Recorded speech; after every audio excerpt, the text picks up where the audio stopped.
The Tale of Peter Rabbit. Once upon a time, there were 4 little rabbits, and their names were Flopsy, Mopsy, Cottontail, and Peter. They lived with their mother in a sandbank, underneath the root of a very big fir tree. "Now, my dears," said old Mrs. Rabbit one morning, "you may go into the fields or down the lane, but don't go into Mr. McGregor's garden. Your father had an accident there.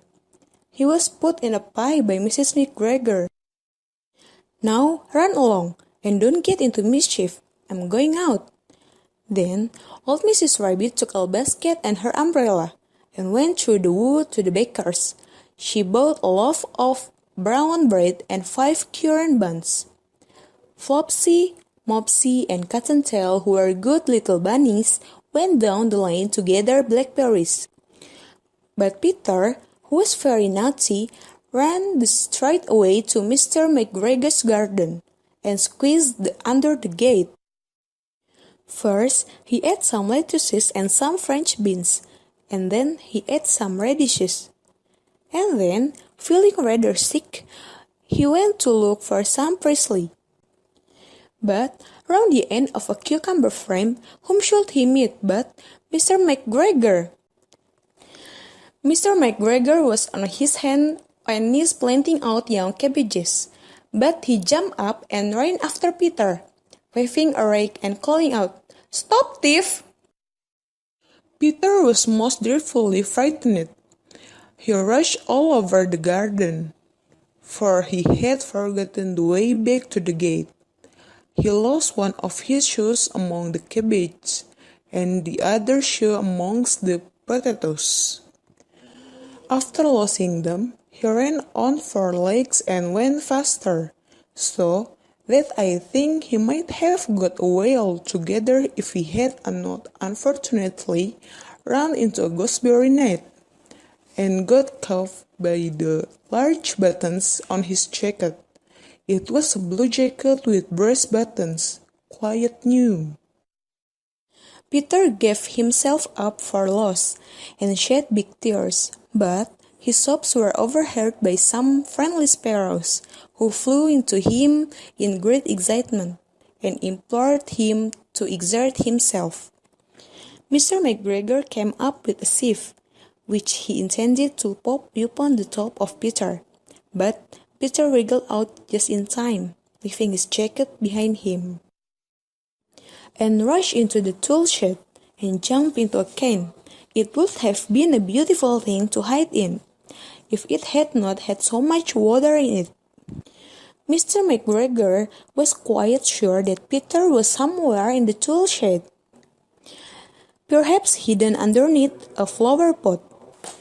He began to turn them over carefully, looking under each. Presently, Peter sneezed. "Cat is cool!"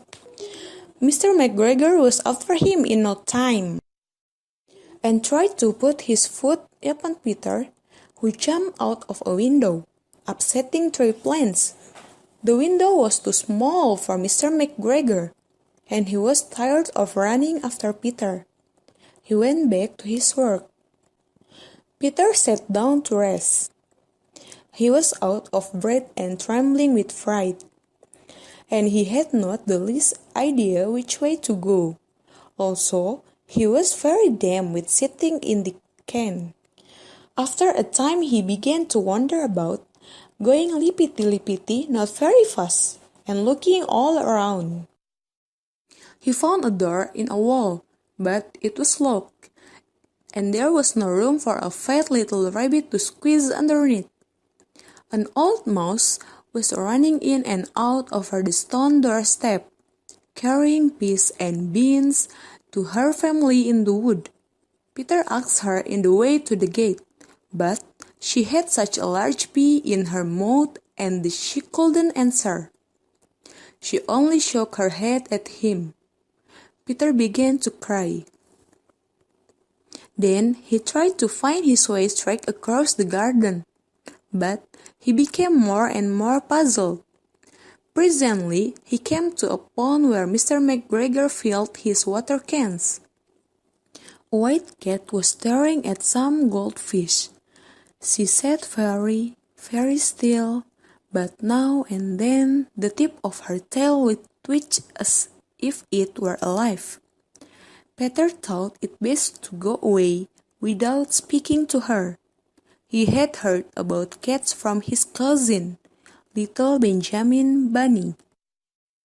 He went back towards the tool shed, but suddenly, quite close to him, he heard the noise of a scratch, scratch, scratch, scratch, but scattered underneath the bushes.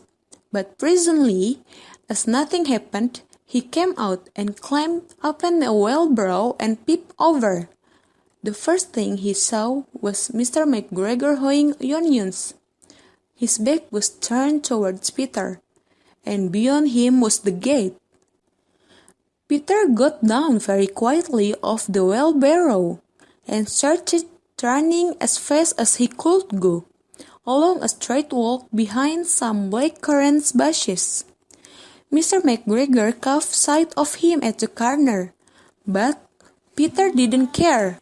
He slipped underneath the gate and was safe at last in the wood outside the garden.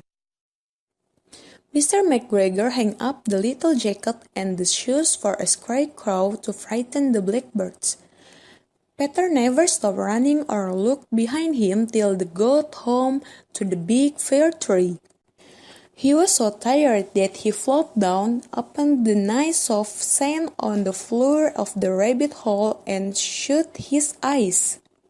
His mother was busy cooking. She wondered what he had done with his clothes. It was the second little jacket and pair of shoes that Peter had lost in a fortnight. I'm sorry to say that Peter wasn't very well during the evening. His mother put him to the bed and made some chamomile tea, and she gave a dose of it to Peter, 1 tablespoonful to be taken at bedtime. But Flopsy, Mopsy, and Cottontail had bread and milk and blackberries for supper.